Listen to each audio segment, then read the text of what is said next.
Hello students, welcome back to my channel Learn and Grow, and today we will start our pedagogy session for CTET exam. क्योंकि आप सभी जानते हैं कि CTET का notification आ चुका है और उसके एप्लीकेशंस भी शुरू हो चुके हैं, और CTET का जो paper first and paper second होता है उसका जो फर्स्ट पार्ट होता है उसमें हमारा CDP पोर्शन जो है वो दोनों पेपर्स में कॉमन होता है, और यहीं से हमारे 30 क्वेश्चंस आते हैं।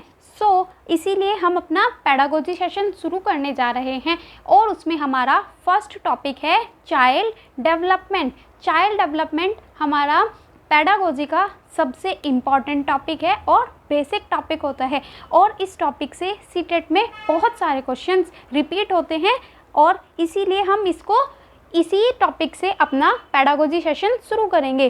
फर्स्ट, चाइल्ड डेवलपमेंट होता क्या है? बच्चे का डेवलपमेंट यानी कि विकास, और विकास क्या होता है?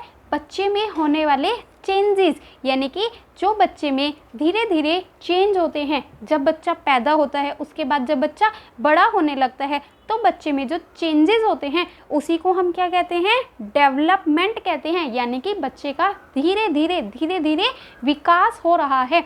तो इसीलिए हम इसको क्या कहते हैं? चाइल्ड डेवलपमेंट, जो एक बहुत बड़ा वास्ट टॉपिक है, बहुत ही बड़ा टॉपिक है, बट इसको हम बहुत अच्छे से समझने की कोशिश करेंगे। फर्स्ट, चाइल्ड डेवलपमेंट होता क्या है? Child development involves the biological, psychological and emotional और socio emotional changes that occurs in human beings between birth to adolescence. जो बच्चे में बर्थ से एडोलेसेंस तक चेंज होते हैं, वो चेंजेस कैसे हो सकते हैं? बायोलॉजिकल यानी कि शारीरिक, यानी कि उसकी बॉडी से जुड़े हुए, या फिर साइकोलॉजिकल, इसे हम कॉग्निटिव भी बोलते हैं हिंदी में, जिसको हम संज्ञानात्मक कहते हैं। और संज्ञानात्मक चेंजेस या फिर संज्ञानात्मक परिवर्तन हमारे किससे जुड़े होते हैं? हमारे ब्रेन से, हमारे ह्यूमन ब्रेन से जुड़े होते हैं। और इमोशनल, जो हमारे इमोशंस से जुड़े हुए चेंजेस होते हैं, इन सभी में जो डेवलपमेंट होता है उसे ही हम क्या कहते हैं? बच्चे का चाइल्ड डेवलपमेंट कहते हैं। और यह डेवलपमेंट कब से कब तक होता है? बर्थ से एडोलेसेंस तक। कब से कब तक होता है? बर्थ से एडोलेसेंस तक। इसके बारे में जो इसकी स्टेजेस होती हैं बर्थ से एडोलेसेंस, उसके बारे में हम आगे की आने वाली वीडियोस में कवर करेंगे। But according to this definition और एक्सप्लेनेशन, हम कुछ डेफिनेशंस समझेंगे चाइल्ड डेवलपमेंट की, कि चाइल्ड डेवलपमेंट में होता क्या है। फर्स्ट, सिस्टेमेटिक ऑर्डरली चेंज, यानी कि बच्चे में कैसे चेंज होते हैं? बच्चे में होने वाले चेंज कैसे होते हैं? ऑर्डरली होते हैं और एक सिस्टेमेटिक होते हैं, यानी कि कभी भी उनका ऑर्डर चेंज नहीं होता है। जैसे बच्चा सबसे पहले कंसीव होता है, उसके बाद यानी कि गर्भाधान होता है, उसके बाद बच्चे का बर्थ होता है। 9 मंथ्स लेटर, आफ्टर 9 मंथ के बाद बच्चे का जन्म होता है, और जन्म के बाद बच्चे का क्या होता है? बच्चे की कौन सी स्टेज आती है? शैशव अवस्था, यानी कि बच्चे की शैशव अवस्था आती है। उसके बाद हमारा चाइल्डहुड आता है, फिर एडोलेसेंस आता है, यानी कि हमारे जो चेंजेस हैं वो हमारे एक सिस्टम से होते हैं, एक ऑर्डर में हुए होते हैं। जैसे अगर हम बच्चे के चलने की स्टेजेस देखें तो बच्चे में चेंजेस कैसे होते हैं? क्या बच्चा पैदा होते ही चलने लगता है? नहीं, सबसे पहले बच्चे का बर्थ होता है, तो बच्चा उस टाइम पे कुछ नहीं कर सकता है, लेकिन बच्चा थोड़े टाइम बाद, अप्रॉक्स 2 मंथ्स लेटर, बच्चा जो है वो पलटी खाने लगता है, यानी कि वो अपना सिर घुमाने लगता है और वो पलट भी जाता है। आफ्टर 6 मंथ के बाद बच्चा क्या हो जाता है? बच्चा बैठने लग जाता है, बच्चा सहारे से बैठ सकता है। उसके बाद 10 मंथ के अप्रोक्स बच्चा जो है वो क्रॉलिंग करना शुरू कर देता है, बच्चा जो है वो गुडलिया चलना शुरू कर देता है। एंड देन उसके बाद बच्चा क्या करने लगता है? बच्चा सहारे से खड़ा होना सीखता है। पहले बच्चा खड़ा होना सीखता है एंड उसके बाद बच्चा चलना सीखता है धीरे धीरे। आपने देखा ये सारे चेंजेस जो हैं वो एक ऑर्डर से ही होते हैं, इसीलिए जो हमारा चाइल्ड डेवलपमेंट में चेंजेस होता है वो कैसे होता है? सिस्टेमेटिक एंड ऑर्डर होता है। नेक्स्ट, ये ऑर्डर, ये चेंजेस जो है वो कैसे होते हैं? बच्चे की एज से रिलेटेड, यानी कि बच्चे की कुछ सर्टेन एज के साथ ही वो चेंजेस होते हैं। जैसे बच्चा जब अप्रोक्स 1 ईयर का हो जाता है तभी बच्चा चलना शुरू करता है।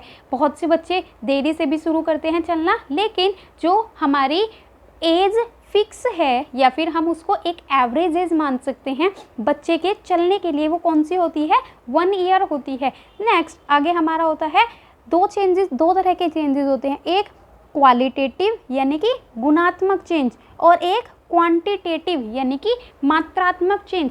इन दोनों में क्या डिफरेंस होता है? क्वांटिटेटिव यानी कि मात्रात्मक, जिसको हम माप सकते हैं या फिर जिसको हम मेजर कर सकते हैं, उसको हम क्या कहते हैं? मात्रात्मक चेंज कहते हैं। एग्जाम्पल जैसे कि हम क्या ले सकते हैं?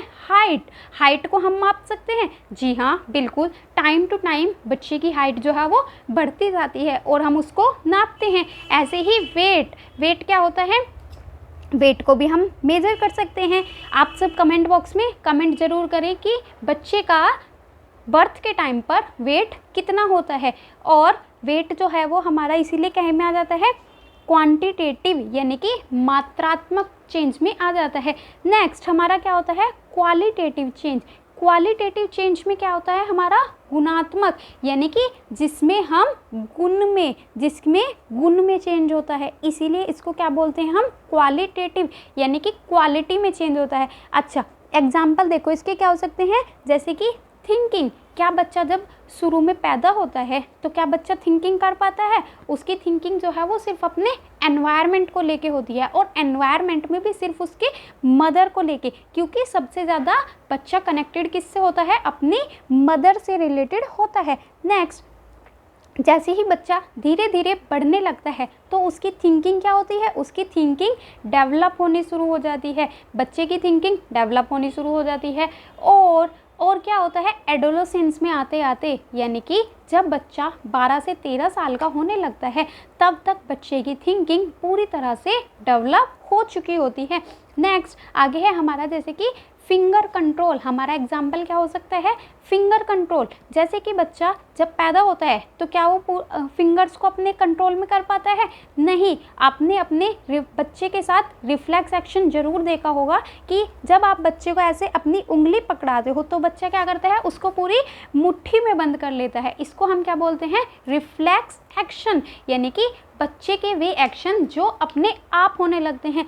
तो क्या बच्चा केवल आपके फिंगर पकड़ता है? नहीं, बच्चा जो है वो अपना पूरा हाथ ऐसे बंद कर लेता है। लेकिन धीरे धीरे जब बच्चा बड़ा होने लगता है तो क्या करता है? जब आप बच्चे को अपनी उंगली पकड़ाते हो तो बच्चा ऐसे आपकी उंगली पकड़ने लगता है। तो यानी कि ये कहे में चेंज होते हैं, उसके गुण में उसकी क्वालिटीज़ बेहतर होने लगती हैं, उसकी सोचने की क्षमता बढ़ने लगती है, उसकी अपना बॉडी कंट्रोल बढ़ जाता है। तो इसीलिए उसको क्या कहते हैं हम? Qualitative changes. सो आपने देखा कि चाइल्ड डेवलपमेंट हमारा क्या होता है? एक तो उसमें सिस्टमेटिक चेंज होते हैं, ऑर्डर के साथ चेंज होते हैं, और ये चेंजेस हमारे कैसे होते हैं? एज रिलेटेड एंड क्वांटिटेटिव के साथ साथ क्वालिटेटिव भी होते हैं। नेक्स्ट अगर हम चाइल्ड डेवलपमेंट की कैरेक्टरिस्टिक्स पढ़े, कैरेक्टरिस्टिक्स मतलब विशेषताएं, कि चाइल्ड डेवलपमेंट में क्या क्या विशेषताएं होती हैं। फर्स्ट, चाइल्ड डेवलपमेंट यानी कि डेवलपमेंट जो है वो हमारा कैसा होता है? लाइफ लॉन्ग होता है। लाइफ लॉन्ग मतलब जीवन पर्यंत। लाइफ लॉन्ग क्या होता है? जीवन पर्यंत। और जीवन पर्यंत का मतलब होता है जो जन्म भर चलने वाला होता है, यानी कि जीवन भर चलता है। जैसे कि क्या हमारा कभी डेवलपमेंट रुकता है? जी नहीं। उसकी रेट यानी कि उसके बढ़ने की या घटने की दर बदल जाती है, लेकिन जो डेवलपमेंट होता है हमारा कैसा होता है? लाइफ लॉन्ग होता है। जैसे कि जब हम बच्चा बड़ा होने लगता है तो उसकी क्वालिटीज़ बढ़ने लगती हैं, उसकी जो है वो स्ट्रेंथ बढ़ने लगती है। लेकिन जैसे जैसे बच्चा जो है वो कब जाता है? मिडिल एज पे जाता है अपनी, यानी कि जब हम 40s या 50s की एज में जाते हैं तो हमारी बॉडी की जो स्ट्रेंथ होती है वो क्या होती है? एक नॉर्मल रहने लगती है। ना ही हम बहुत ज़्यादा हैवी वर्क कर पाते हैं और लो वर्क तो हम कर ही लेते हैं। लेकिन जैसे जैसे बच्चा अपनी लेटर एज में जाने लगता है, यानी कि बच्चा अपने बुढ़ापे की ओर जाने लगता है, तो उसमें क्या होता है, जैसे ही हम बुढ़ापे की तरफ जाने लगते हैं तो हमारी बॉडी की स्ट्रेंथ जो है वो घटने लगती है, यानी कि जो हमारा डेवलपमेंट है वो हो रहा है, हम उसमें एडजस्ट भी करते हैं, यानी कि एडजस्टमेंट भी तो हमारा एक डेवलपमेंट ही होता है। लेकिन तब हमारा डेवलपमेंट जो है वो बहुत ही धीमी गति से होता है, बहुत ही धीमी गति से होता है। नेक्स्ट, अगर हमारा डेवलपमेंट लाइफ लॉन्ग है तो ऑब्वियसली बात है कि वो कंटिन्यूअस तो होगा ही, यानी कि डेवलपमेंट हमारा लगातार चलता है। कैसे होता है? लगातार चलता है।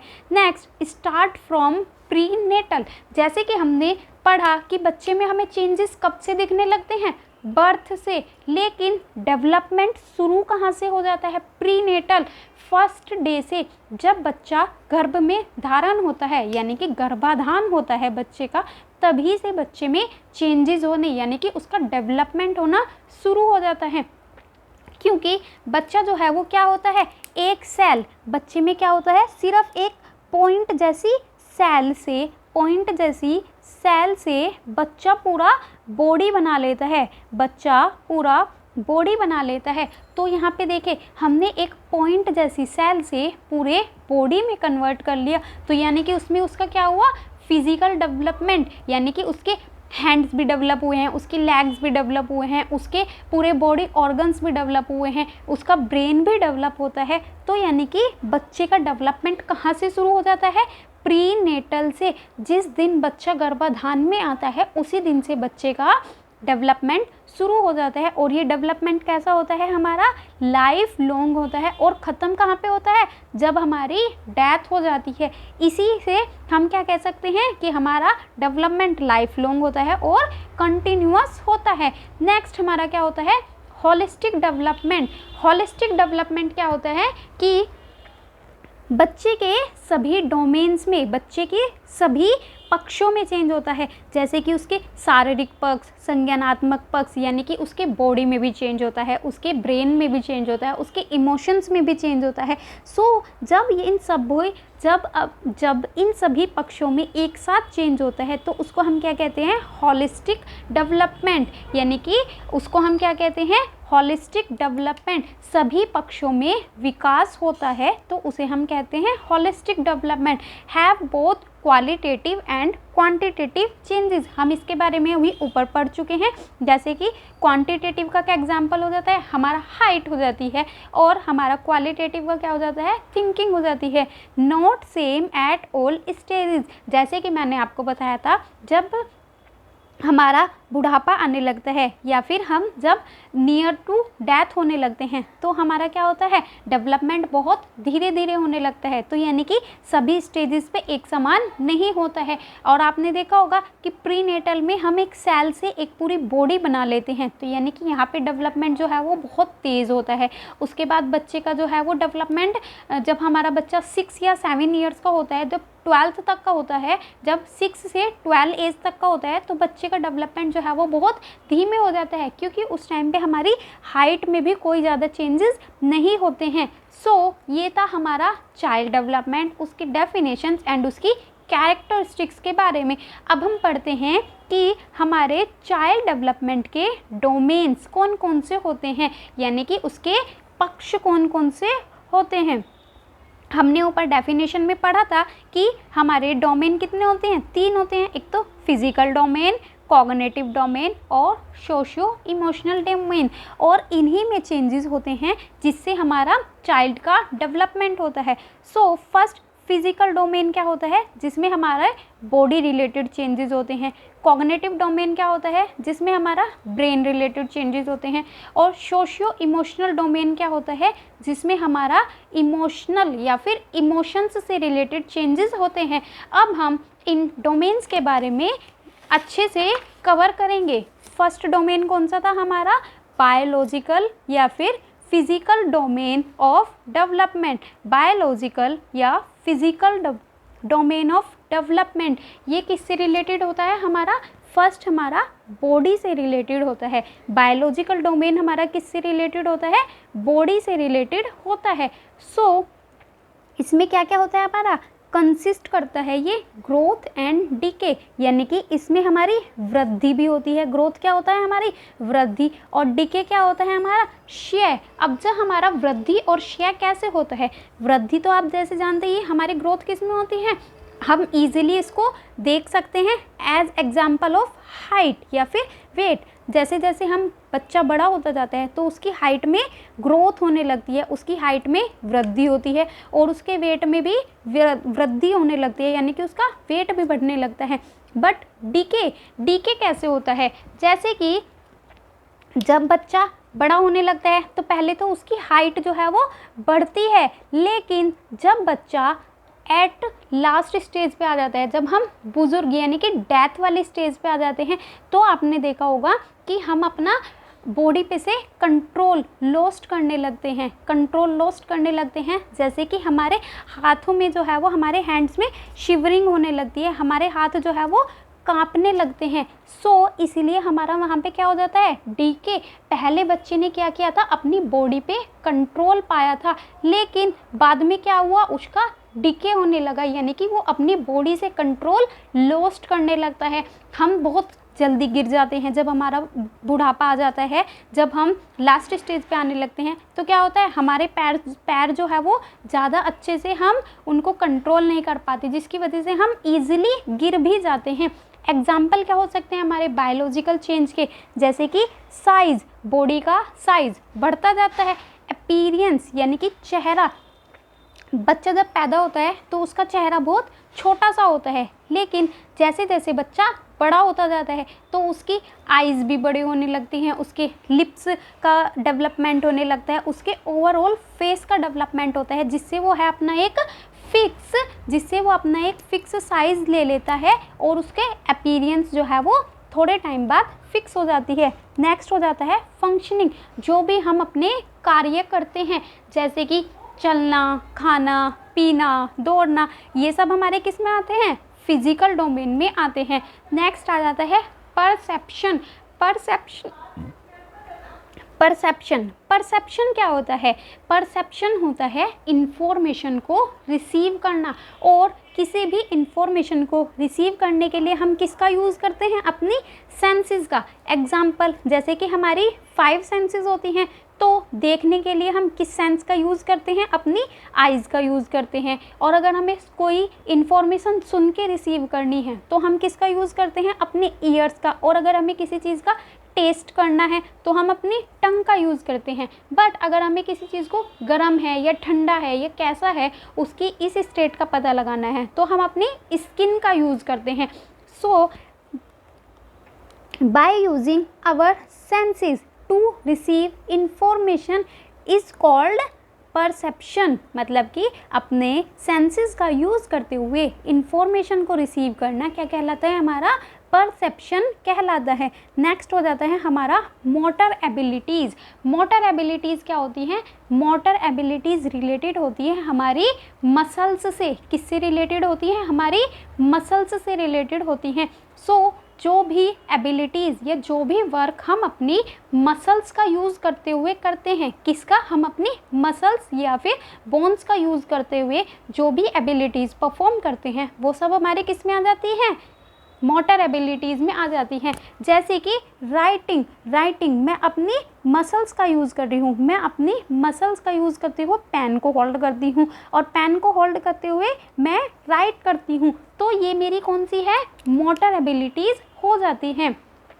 नेक्स्ट हमारा क्या हो जाता है, change in hormones in adolescence. जो एडोलोसेंस स्टेज होती है यानी कि किशोर अवस्था की स्टेज होती है, उसमें हमारा सबसे ज़्यादा बॉडी चेंज होता है। जैसे कि हमारी एकदम हाइट बढ़ने लगती है, हमारा वेट में एकदम चेंज होने लगता है। तो इन सब का रीज़न क्या होता है, हमारे बॉडी में हार्मोनल चेंज होते हैं उस टाइम पे। इसीलिए हमारे जो हॉर्मोन्स हैं वो हमारे एडोलोसेंस में बहुत ज़्यादा इम्पैक्ट डालते हैं, और एडोलेसेंस के टाइम पे जो भी हमारे सारे चेंजेस होते हैं वो सिर्फ और सिर्फ हॉर्मोन्स की वजह से आते हैं। ये था हमारा बायोलॉजिकल डोमेन। अब हमारा नेक्स्ट आ जाता है कोग्निटिव डोमेन। कोग्निटिव डोमेन क्या होता है? कोग्निटिव डोमेन हमारा रिलेटेड होता है ब्रेन से। किससे रिलेटेड होता है? ब्रेन से। सो ब्रेन से जुड़ी हुई, हमारे दिमाग से जुड़ी हुई जो भी सारी एक्टिविटीज़ होती हैं या जो भी हम एक्टिविटीज़ परफॉर्म करते हैं वो सब हमारी किस में आ जाती है? कोग्निटिव डोमेन, जिसे हम क्या कहते हैं? संज्ञानात्मक क्षेत्र।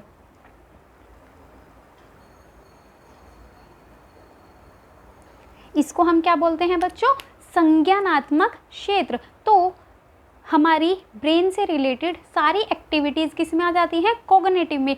जैसे कि हमारी थिंकिंग हम किसकी हेल्प से करते हैं? अपने ब्रेन की हेल्प से। रीजनिंग हो जाता है तर्क शक्ति, यानी कि जो भी हम लॉजिकल थिंकिंग लगाते हैं, जो भी हम लॉजिकल रीजनिंग लगाते हैं, उसको हम क्या कहते हैं? वो भी हमारे किस में आ जाएगी? कॉग्निटिव डेवलपमेंट में। मेमोरी हम लर्न किसकी हेल्प से करते हैं? अपने ब्रेन की हेल्प से। अटेंशन देने के लिए हमारी आइज़ होती हैं, लेकिन कंसंट्रेट हम किसकी हेल्प से करते हैं? अपने माइंड की हेल्प से, अपने ब्रेन की हेल्प से ही किसी चीज़ पे कंसंट्रेट करते हैं ऑब्वियसली। एंड लर्निंग इज, हमारी लर्निंग भी किससे होती है? हमारी ब्रेन से रिलेटेड होती है। इमेजिनेशन, हम क्या सोच रहे हैं, हम किसी चीज़ को कैसे परफॉर्म कर सकते हैं, ये सब हमारा किससे रिलेटेड होता है? ब्रेन से। क्रिएटिविटी, प्रॉब्लम सॉल्विंग, रिकॉलिंग, किसी चीज़ को वापस रिकॉल करना यानी कि याद करना। और लैंग्वेज डेवलपमेंट भी हमारा कॉग्निटिव डोमेन में आता है। लैंग्वेज डेवलपमेंट को कॉग्निटिव डोमेन में किसने कहा था? चॉम्स्की ने कहा था। ये हमारे एक बहुत बड़े लिंग्विस्ट हैं जिन्होंने बोला कि जो लैंग्वेज डेवलपमेंट है ये हमारा एक मानसिक विकास होता है। नेक्स्ट हमने पढ़ लिया कॉग्निटिव डेवलपमेंट। फर्स्ट कौन सा था हमारा? बायोलॉजिकल था। Second cognitive. और थर्ड डोमेन हो जाती है हमारी सोशियो इमोशनल डोमेन। इसमें क्या होता है? जो हमारे सोशल बिहेवियर या हमारा इमोशंस होता है, इससे रिलेटेड जो भी हमारे चेंजेस होते हैं वो किस डोमेन में आते हैं? सोशियो इमोशनल डोमेन में आते हैं। एग्जाम्पल, जैसे कि हमारा इमोशन से जो भी चेंज होते हैं या सोशल बिहेवियर जो भी होता है वो सब हमारा सोशियो इमोशनल डोमेन में आ जाता है। एग्जाम्पल क्या हो सकता है? इमोशनल रिलेशनशिप, यानी कि किसी भी व्यक्ति के साथ जो भी हमारी इमोशनल रिलेशनशिप होती है, आइदर वो पेरेंट्स के साथ हो, फ्रेंड्स के साथ हो, जो भी रिलेशनशिप हमारी पेरेंट्स के साथ होती है, हमारी फ्रेंड्स के साथ होती है, वो सब किस में आ जाती हैं? हमारे सोशियो इमोशनल में आ जाती हैं।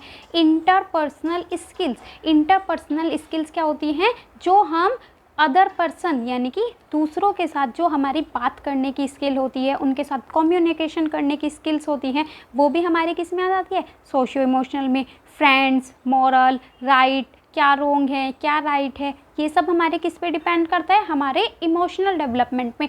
एंड इंटीमेसी क्या हो जाती है? अंतरंगता, जैसे कि जिसमें दो पर्सन्स के बीच में आपस में कैसा इमोशनल बिहेवियर है उसको बोलते हैं। जैसे कि हस्बैंड वाइफ का रिलेशनशिप या फिर बॉयफ्रेंड गर्लफ्रेंड का रिलेशनशिप, ये सब किस में आ जाता है? इंटीमेसी में। और ये सब हमारा किस में आता है? सोशियो इमोशनल डोमेन में।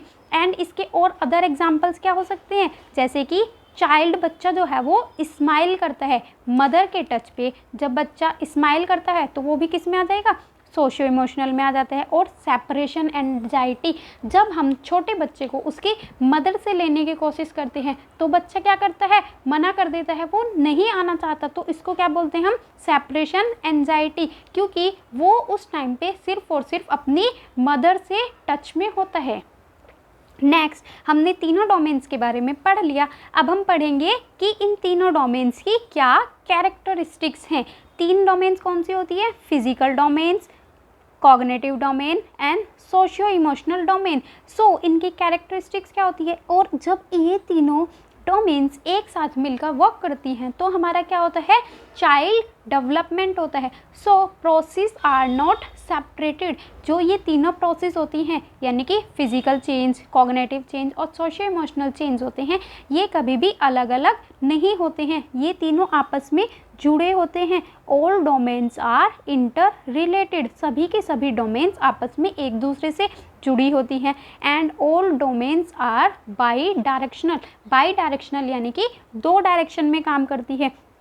जैसे कि ये कॉग्निटिव डोमेन हमारी फिजिकल को भी चेंज करती है और कॉग्निटिव डोमेन हमारी सोशियो इमोशनल पे भी इम्पैक्ट डालती है। सेम ऐसी ही फिजिकल वाली कॉग्निटिव पे इम्पैक्ट डालती है और सोशियो इमोशनल भी कॉग्निटिव पे, और सेम ऐसे ही socio emotional physical and cognitive दोनों पर अपना इम्पैक्ट डालती है। सो यानी कि हमारा चेंज कैसे होते हैं, हमारे ऑल डोमेन्स कैसे होती हैं, बाई डायरेक्शनल होते हैं। And all domains influence each other, और एक दूसरे पर अपना इम्पैक्ट डालते हैं, उनको प्रभावित करते हैं। एग्जाम्पल क्या ले सकते हैं, जैसे कि डिसेबिलिटी या फिर माल न्यूट्रिशन। डिसेबिलिटी में हम क्या ले सकते हैं, अगर कोई पर्सन ब्लाइंड पर्सन है तो उसको क्या क्या प्रॉब्लम होगी। एक तो सबसे पहले ब्लाइंड है तो उसको फिजिकल प्रॉब्लम होगी क्योंकि उसकी आइज़ से प्रॉब्लम है, और उसका कॉग्निटिव डेवलपमेंट भी कैसे हो जाएगा, कम हो जाएगा, क्योंकि वो देख नहीं पा रहा है, सिर्फ अपनी एक सेंसेस उसकी कम हो गई, यानी कि उसकी आइज़ वाली सेंस कम हो गई, तो वो सिर्फ अपनी 4 सेंसेस को यूज़ करेगा। और 4 सेंसेस को भी यूज़ कैसे करेगा, क्योंकि जब वो चलेगा तो उसे दिखेगा नहीं, तो वो सिर्फ अपनी टच वाली हेल्प करेगा, अपनी टच सेंस की हेल्प करेगा। और ऐसे ही जो बच्चा उसके सोशियो इमोशनल पे भी इम्पैक्ट डालेगा। अगर बच्चा ब्लाइंड है तो वो जल्दी से किसी दूसरे के पर्सन के साथ घुल मिल भी नहीं पाता है, ना ही वो उसके साथ जल्दी से अपना कोई रिलेशनशिप मेंटेन कर पाता है, क्योंकि हम लोग उन बच्चों को एक अलग ही नज़रिए से देखते हैं जिनके अंदर कोई कमी होती है। सो हमने पढ़ा कि हमारे चाइल्ड डेवलपमेंट क्या होता है और उसकी कैरेक्टरिस्टिक्स क्या होती हैं। उसके बाद हमने पढ़ा कि चाइल्ड डेवलपमेंट की डोमेन्स कितनी होती हैं, 3 डोमेन्स होती हैं, biological, cognitive and socio emotional. So आज की वीडियो में इतना ही। नेक्स्ट हम आगे के टॉपिक में पढ़ेंगे कि हमारा ग्रोथ एंड डेवलपमेंट में क्या डिफरेंस होता है। आगे की वीडियोज़ को देखने के लिए चैनल से जुड़े रहिए और चैनल को सब्सक्राइब ज़रूर करें और बेल आइकन प्रेस करना ना भूलें। Thank you.